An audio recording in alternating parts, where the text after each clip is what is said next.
Hi, I'm Paul Battaglia, and this is section 2.4. Students enter section 2.4 having now completed the definition of the derivative, some basic rules of differentiation, and the product and quotient rule. So they might be thinking, well, how many other rules could there possibly be? And so now we get to the chain rule. Why do we need the chain rule? Well, students are going to need to understand that we have to have a way to handle composite functions. So the essential question you'd like your students to be able to answer is, how do I derive a composite function?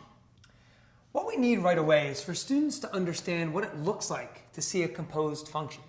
And I think what we want is we want them to look for maybe four things. Can they recognize that something like the square root of x squared minus 7 is a composed function, and that x squared minus 7 is actually inside another function, the square root function? So what I like to do is I like to put four situations up on the board for students to look out for. Number one, they need to look for a differentiable function raised to a power. Number two, can they see that the angle of a trig function has a differential function within it? Number three, can they look for the exponent in an exponential function as a differentiable function? And finally, can they see that the argument of a logarithmic function contains a differentiable function? These are four major situations that we want students to be able to pick up on. So let me focus on two specific examples in the text, example 11 and example 12. Example 11 does a great job of looking at specifically trig functions raised to powers. So spend some time on that example. Make sure students see that they're going to need to be able to derive the power rule and then within by deriving the trig function itself, including the angle. Example 12 I really like, and I think you can make even more challenging. Try this. Let k of x equal the composition of f of g of h of x, and ask students if they can find the derivative of k.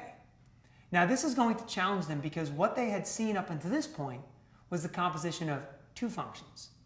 Now they're seeing the composition of three. What I like about that is it gets students to think on that AP level, really stretches them. And what we're looking for is, can they apply that chain rule conceptually now, having nothing but notation? And that's really important. They need to be able to think like that. Here's a nice other challenge that you can use maybe to close the lesson. Give students a table. I'll give you an example. Have them construct a table, let's say with 4 rows. And the only thing in that table on the left-hand side are values of x. Let's say we use -6, 1, 3, 10. Then in the columns of the table, we want them to write f of x, g of x, f prime of x, g prime of x. And what I'm going to ask them to do is this. Let h of x equal f of g of x. Can you fill in the table such that there are answers in the table for h prime of 1 and h prime of 10? It's a challenge. It's very open-ended. And you're going to probably navigate around the classroom and get a lot of blank stares at first. But as a teacher, pull back. Don't jump in and save them. Don't help them. Make them think. Make them try and come up with the correct situation. Because the beauty of it is, there is no one right answer. If you have 20 kids in your class, you could have 20 correct answers. And what a great experience that will be for students to be able to share with each other. Well, how did you do it? How did you look at it? What did you see? That gets the whole class thinking on that higher level. So finally, let's talk about one major mistake that we see a lot. And it's just students' inability to recognize the need for the chain rule. They need to start getting more practice so that they understand when they see a function within a function, that requires the chain rule. And what happens many times is that when students make a mistake, it's because they simply didn't know that they had to derive that quote-unquote inside function.